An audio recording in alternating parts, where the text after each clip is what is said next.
Hello and welcome to the Leaders Council podcast, the podcast for the people who run the country and the people who keep the country running. You join us on a cloudy day here in the capital as once again we ensure we have a variety of distinct perspectives on leadership. My name is Scott Challoner and I'm delighted to be joined first on the programme today by Robert Harwood. Robert is Director at the Portland Hotel in Buxton, Derbyshire. Robert, very warm welcome to you and thank you ever so much for taking the time to join us today. Thank you. Thank you very much. It's a real pleasure having you with us, Robert. Now, the purpose of this discussion is to establish, first and foremost, your take on leadership. And I think it's fair to say that leadership is something that we're really seeing being put to the test at the moment, aren't we? With the emergence of the COVID-19 situation, no less, and the need for leaders of businesses, institutions, communities and governments to try and chart a course through this unprecedented crisis. For somebody working within hospitality such as yourself, which of course has been really stricken during this time, how has it been over the last few months? I can imagine the challenges have been tremendous for you. Yeah, there certainly has been challenges. At the end of March, we were looking forward to a busy year, a busy spring, a busy summer. And then obviously government news that hospitality needed to close down. Theatres, which is an important part of our business, the Buxton Opera House, had to be closed for festivals. And then suddenly, the business started disappearing within a fortnight. Cancellations coming in via email, via telephone calls. It was quite a strain, really, to see it all disappear. And obviously, within ourselves, we were saying, well, this might only last a fortnight, but it went on a little bit longer than that. And that was the first part of it. Once that was over, we began to think about the future and what we were to do, and we decided to take on a proactive approach and say, well, let's try and get every area of the hotel smartened up as best we possibly can before we reopen. So that's the steps that we took, and we're very pleased that we did. And the third part of the process was getting the business back in, and we've been quite aggressive with our pricing and our marketing, thinking to ourselves, when everybody opens, everybody's going to be opening as a brand new business. Everybody's going to be opening with an empty order book. So there's going to be a lot of choice out there for customers, and we needed to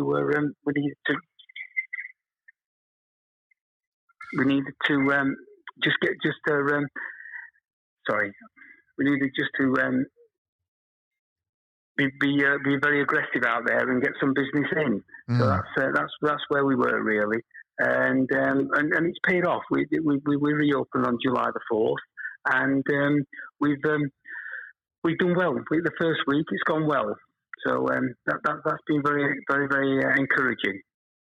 That's certainly positive to hear, Robert. And throughout the pandemic thus far, just because there's been a great deal of debate as to just how clear communication and indeed guidance from the government has been, have you sort of been satisfied that you've sort of known what's coming throughout this period and you've been clear as to what's expected of you to reopen safely, or has it been a little bit more sort of complicated and improvised than that? No, I think we all have to use our own initiative at the same time. It's so easy just to say, "Oh, well, this is not clear," or "That's not clear." I think we use a bit of common sense and initiative and what's achievable. Then most of us can get through this.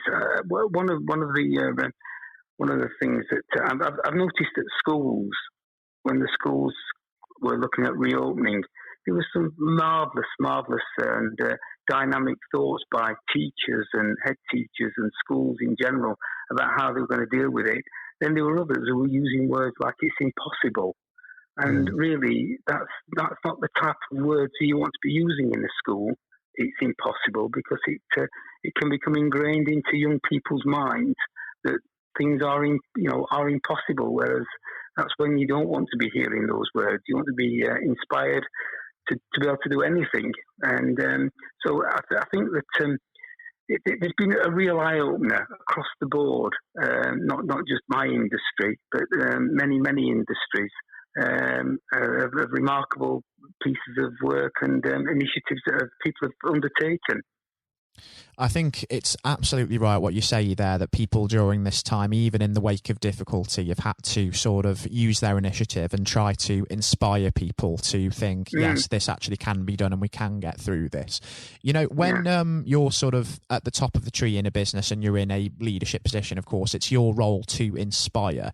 But when you need to look to somewhere for a little bit of inspiration, where do you look to for that as and when you need it?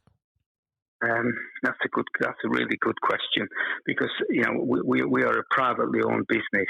There's no head office for me to approach. There's no other branches of people in a similar position to me. I really need to draw upon my experience of things I've done in the past and how I've dealt with things in the past. And maybe I've not dealt with a COVID-19 situation before, but I have dealt with, difficult times within the hotel industry in various hotels that I've worked in. And you just draw upon those experiences. And sometimes I think you draw upon them subconsciously. You don't actually think, well, that's what I was doing in those days. It's just there in your mind. And somewhere it comes forward and you deal with it. I think experience, as you say there, is a fantastic teacher. And would you say that the experience of managing this pandemic has taught you anything as a hospitality business leader?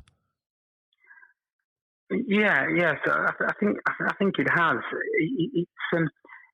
It's about being resourceful, and again, if we look and say, well, what's our objectives? What are our objectives? And then what resources have we available to actually achieve those objectives?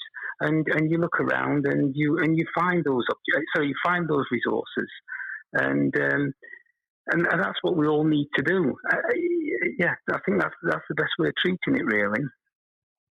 And thinking about sort of going forward as we sort of adjust to the challenges of the new normal and what that's going to bring, there are going to be some changes in place within the hospitality sector, with, of course, social distancing in place, albeit it has been reduced now to 1 metre plus by the Prime Minister. Do you sort of see that having a positive sort of long-term impact on the industry, and that it will be able to sort of operate almost as it was before, or do you think there will be some real wholesale changes? Well, I mean, just from my own business here, my own building, the time of day where most people are gathering together is at breakfast time, and we've allocated 4 time slots for breakfast, and we're getting pre-orders for breakfast, and we have a large ground floor area, so we're quite fortunate in that we can give everybody a table, and then there's a table space before the next table, in space-wise. And we're very fortunate with that, but it must be very, very difficult for establishments that, under normal circumstances, have to relay tables at breakfast or for meals, because then you're almost having people waiting for a table to become available. So that must be very, very difficult. But overall, we've set it up quite well here now, and I think social distancing is just something that if it becomes the norm, I think we're okay with it. I think we'll be okay with it. That's certainly encouraging to hear. And then as we sort of adjust decisively to that new normal, what do you really hope to achieve as a business over the course of the next year as you sort of get to grips with those challenges? Well, we made a huge investment a couple of years ago into the ground floor area of the hotel.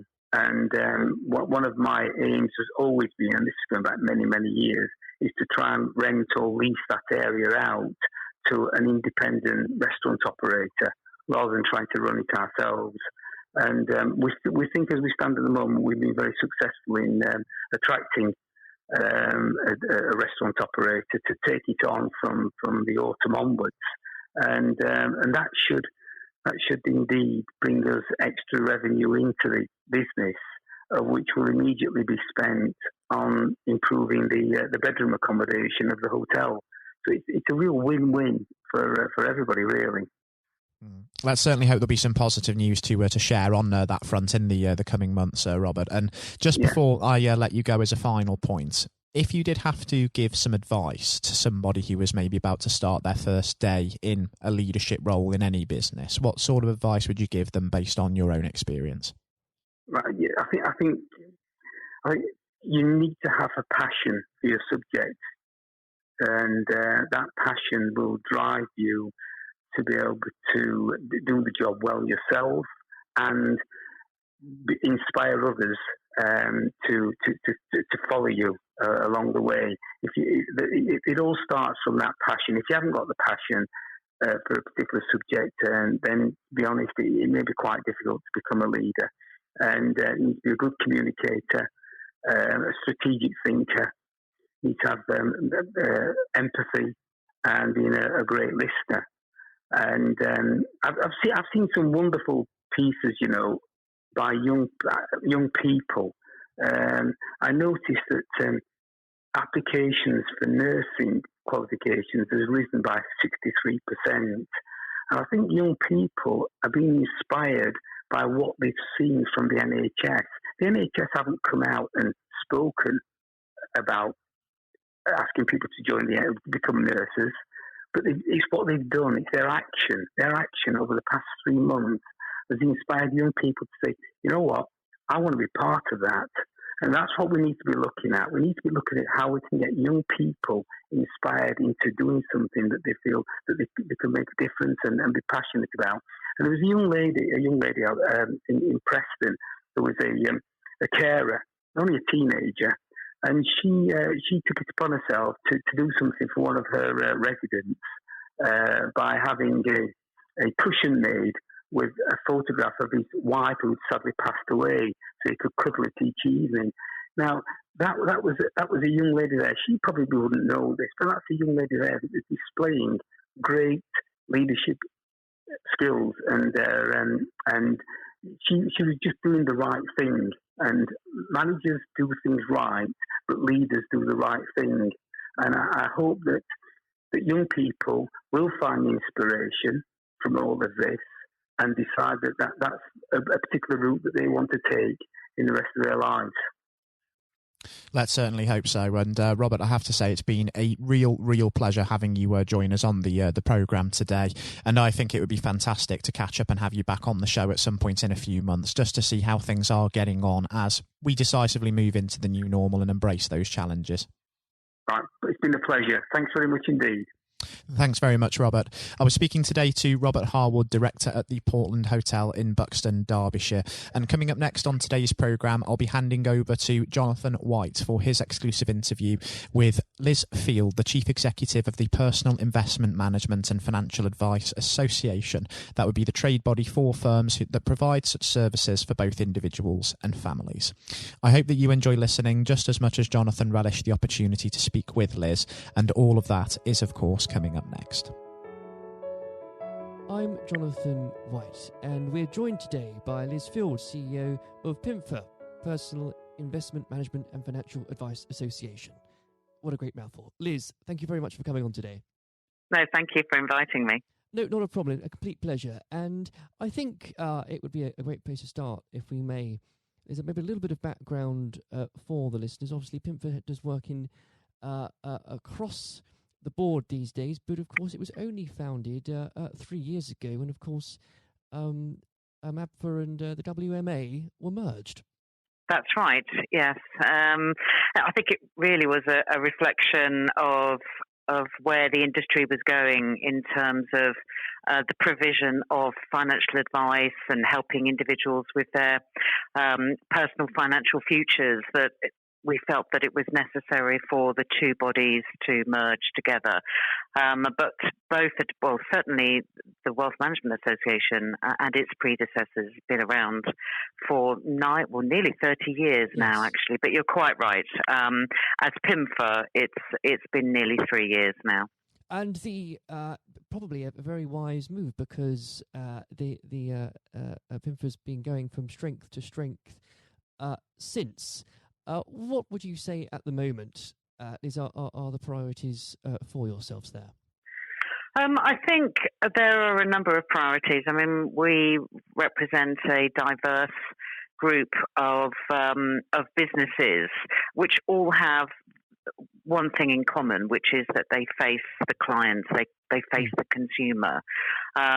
So whether that is face to face or whether that is online, it's all about helping individuals to plan and save and invest for themselves and for their families. But we're going through a number of key challenges. I mean, looking at a macro level, if you like, markets are a little turbulent.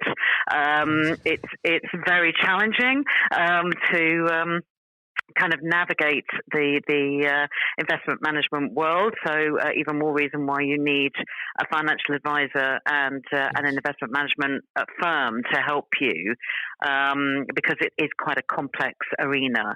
And that's not helped by the lack of financial education more generally. So if you have that as a backdrop, and then politically you have what's going on with post-Brexit and where the rules are going to come from in future, all of that is still to be negotiated. So it's a whole melting pot of issues that our firms are trying to face. Oh, without a doubt. I think maybe, Liz, there's quite a few understatements there in terms of the challenges that are occurring at the moment. But there's quite a lot to pick up on those points, because I think it's a unique time almost, Liz, isn't it, where there are a different set of challenges that advisors and individuals are being confronted with from a lot of different angles. And perhaps if we can let's start at the beginning, in fact. You bring up the issue of financial education. Yeah. Now, that's something I think you can talk to anybody in the business and they'd agree with you on that front, Liz. We don't do it properly in this country. Where do you think, Liz, it should start from, and how do we fix it? Okay, so the first thing to say is that there's a lot of fantastic effort that we see across the whole of the financial services sector, our sector amongst that, where they try and go into schools and provide financial education. You go onto any website of some of our members, and they've got some great educational material. But there isn't a national framework that wraps itself around the whole of the financial education efforts within our industry. And without that, I think the businesses are facing a lot of barriers when it comes to actually getting into schools. Financial education is part of the I think it's personal health and social education piece of the curriculum, but there isn't an exam that's at the end of it. So when it comes to schools and how they're being judged, it's on metrics such as exams, and without an exam for financial education, I think it's just going to keep coming up against the same barriers. And financial education is not the same as maths. So what we'd also quite like to see is that we have more kind of money type questions within the maths curriculum, because that will also then bring it to life for young people, for youngsters and school kids. It will bring it to life because it's about things that they have to deal with, or that they deal with on a day-to-day basis, which is money. So the more that we have that is populated in the curriculum that is about money, the better, I think, because that then will start to promote a culture of savings and investments, which we so badly need in our country. Without a doubt, Liz, because, and again, you've hit the nail on the head, because there's only so much that can be done without the involvement of the curriculum in schools. Yes. And you can, as you've pointed out very well, companies can try all they might, but it's difficult if it's not a joint effort. Yes. And I think as, for example, with the new government we have, there have already been positive noises at the very least. Whether they become actions is another thing entirely, regarding what you could consider a far more applied mathematics in a lot of the system, but time will tell, and that's something I think we could probably dedicate in the next hour to. Liz, yes, I think you're right. We probably shouldn't. Now, looking at a couple of other points to pick up that you've already raised here, Liz, and it goes back to the word you've already said, which is uncertainty. It seemed as if the markets, investors, people, we've been in a state of limbo for the last 3.5 years. We're talking, of course, 2 months after a general election that resulted in a large majority for the Conservative Party, and therefore at least we have now left the European Union without dragging you down the political rabbit hole here. Liz, is there a hope now that because of that clarity we may start to see a far more certainty in the market? And what are your hopes for the next 12 months? I think that we've still got a little way to go because whilst 31st of January came and went, we're now in a negotiation period. We're now in a transition period, and for UK savers and investors, in terms of where the rules are made, there's still not some clarity about that.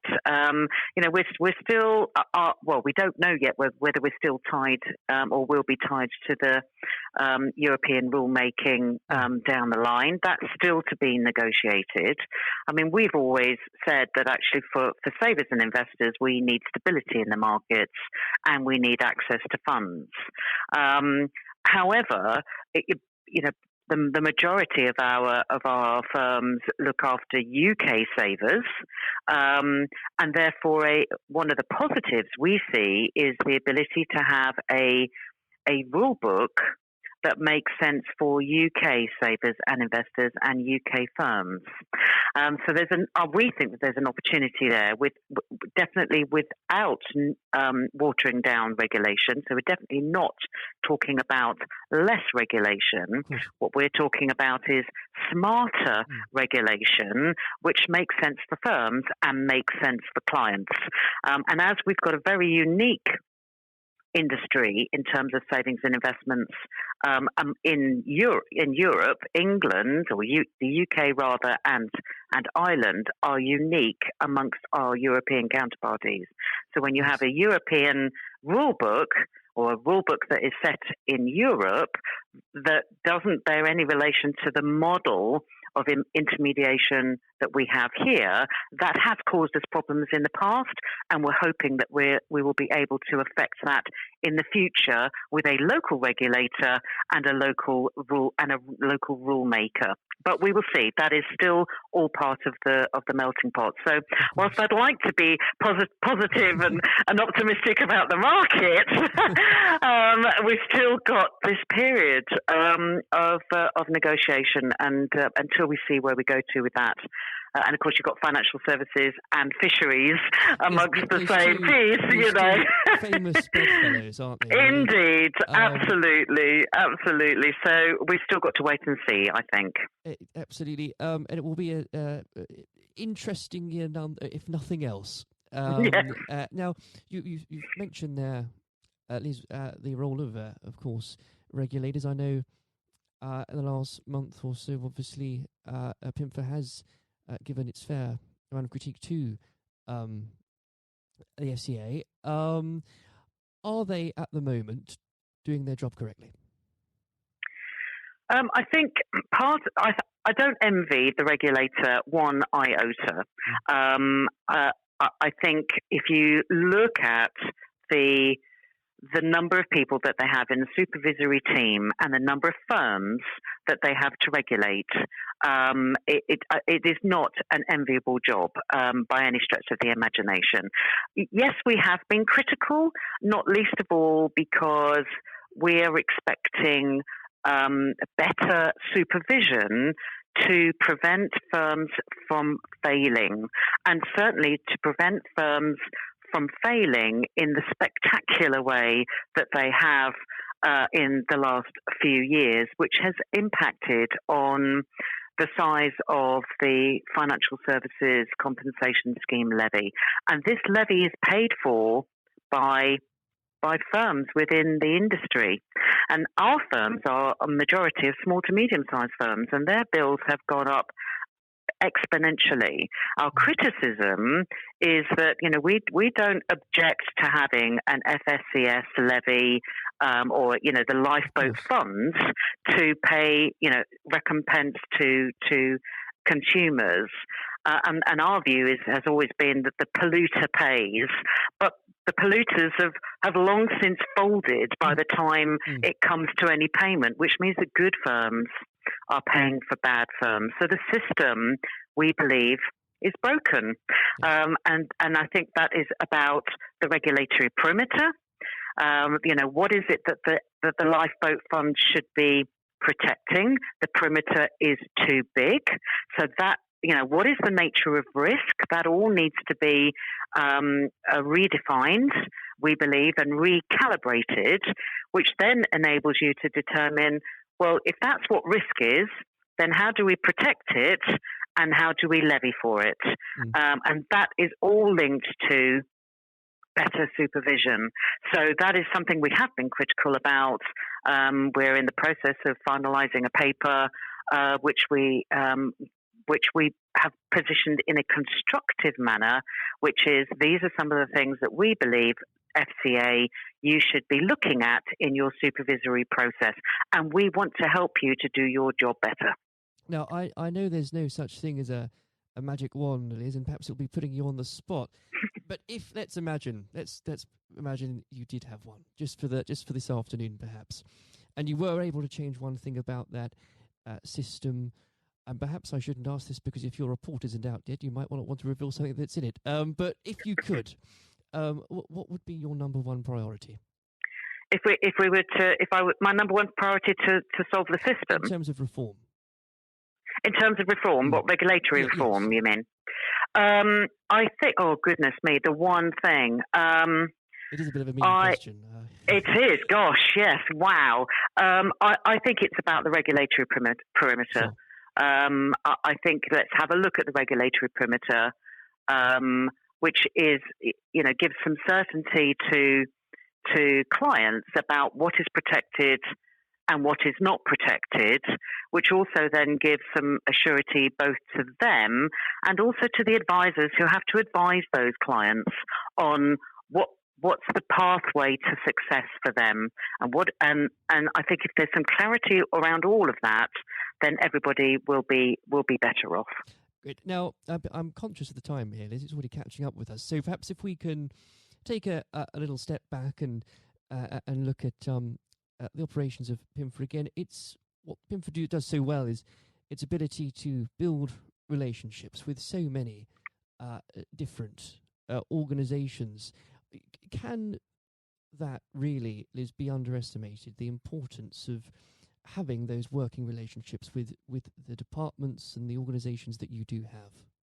No, I don't. I think it's absolutely fundamental to any business, actually, but it's certainly something that we have in the middle of the stick of rock that is PIMFA. We talk about the values that we have as an organisation. We are a small organisation, and we can't do our job unless we work in partnership and collaboration with others. So, relationship building and maintaining and creating a good foundation of relationships is absolutely fundamental to what we do. Without a doubt. And I think that's the key point, Liz, isn't it, that's so applicable to any realm, whether it's business or politics or any areas of life. And I think, and because of the time here, I must start to wrap up, but perhaps I can ask, Liz, looking forward, and I know the next 12 months is full of uncertainty, what are the plans PIMFA has for it nonetheless? So I think our key priority this next 12 months is to be talking much more, and we have been lobbying a fair bit on this, but because of Brexit, our ability to actually kind of get into see the policymakers on both sides, I think, to have that dialogue has been a challenge. But we're finding that is changing. They want to hear from us. So I think our priority is around that regulatory perimeter. And what does regulation look like for us moving forward? But at the same time, it's not just about the future of regulation, but it's also about the future of supervision, because the two of those go hand in hand. So those two are kind of what are the main areas over the course of this next year. Having said that, we have a manifesto that's got six pillars in it, and regulation and supervision and the future of that is just one of those things. There are a whole host of other things. Promoting the sector as a force for good and as an integral part of an individual's kit bag for financial and mental well-being is another key strand of activity. So I think future of regulation, future of supervision, and then promoting the sector as an integral part of everybody's kit bag in building their personal financial futures. Well, Liz, there might never be a more important year, or has not been in a while, that will determine the future of all of those things, and perhaps never a year where so many people pay attention to what happens to Britain's fish stocks. But it's been an absolute pleasure discussing that leadership with you today. I hope very much we can sit down perhaps later this year when there's a bit more clarity perhaps and talk through a few more things. Thank you. I would love to do that. Liz, thank you very much. Thank you. This has been the Leaders Council podcast. Thank you for celebrating excellence in leadership with us. I've been your host, Scott Challoner. Until next time, goodbye. Thank you for listening to our podcast. The views expressed within the podcast do not reflect the views of the Leaders Council of Great Britain and Northern Ireland, its parent company or subsidiaries, members of staff, or other guests of any other person therein associated.